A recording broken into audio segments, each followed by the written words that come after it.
OPEC meets Russia and other allies on Saturday to clinch a new deal raising oil output, a day after agreeing a production hike within the group itself but confusing the market as to how much more oil it will pump. The Organization of the Petroleum Exporting Countries announced its OPEC-only agreement on Friday, but gave no clear output targets. Russia and other non-OPEC oil producers will now meet OPEC in a bid to secure their participation in the pact. Benchmark Brent oil rose by $2.50 or 3.4% on Friday to $75.55 a barrel. U.S. President Donald Trump was among those wondering how much more oil OPEC will deliver. Hope OPEC will increase output substantially. Need to keep prices down, Trump wrote on Twitter after OPEC announced its decision. The United States, China and India had urged oil producers to release more supply to prevent an oil deficit that could undermine global economic growth.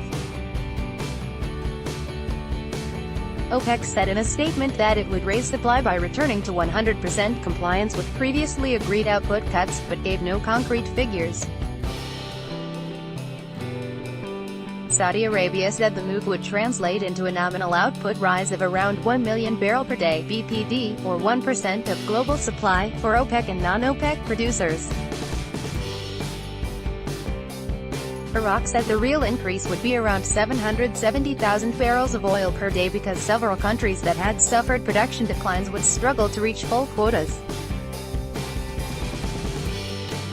Iran said the real increase could amount to as little as 500,000 barrels of oil per day. Russian Energy Minister Alexander Novak said on Saturday he was happy with the decision even though he had previously pushed OPEC and non-OPEC to raise output by as much as 1.5 million barrels of oil per day. At this stage the 1 million is quite rational, he told reporters after arriving in Vienna, where OPEC is headquartered. Filling the gaps, Iran, OPEC's third-largest producer, had demanded OPEC reject calls from Trump for an increase in oil supply, arguing that he had contributed to a recent rise in prices by imposing sanctions on Iran and fellow member Venezuela. Trump slapped fresh sanctions on Tehran in May and market watchers expect Iran's output to drop by a third by the end of 2018. That means the country has little to gain from a deal to raise OPEC output, unlike top oil exporter Saudi Arabia. By not setting individual targets, the OPEC deal appeared to give Saudi Arabia the leeway to produce more than its previous OPEC quota and fill the gap left by those such as Venezuela who cannot pump enough to meet their official allocation. But Iranian Oil Minister Bijan Zongana said that was not the case. Each country which has produced less than its allocation can produce more. Those which cannot will not.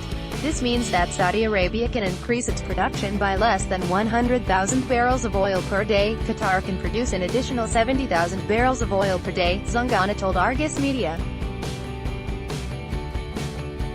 But this does not mean that Venezuela's production should be produced by some other. Venezuela will raise its production when it can. And if it cannot, others cannot come in and produce on their behalf, Zongana said.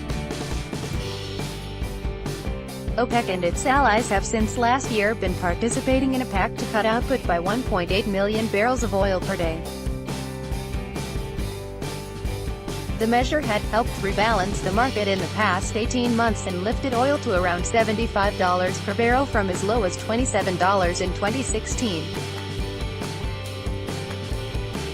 But unexpected outages in Venezuela, Libya and Angola have effectively brought supply cuts to around 2.8 million barrels of oil per day in recent months.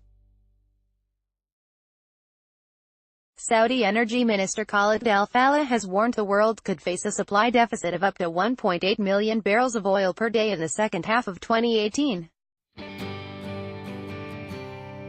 Both Saudi and Iran can show that they won, an OPEC delegate said. Zongana can go back to his country and say, "I won, because we are keeping the original agreement unchanged."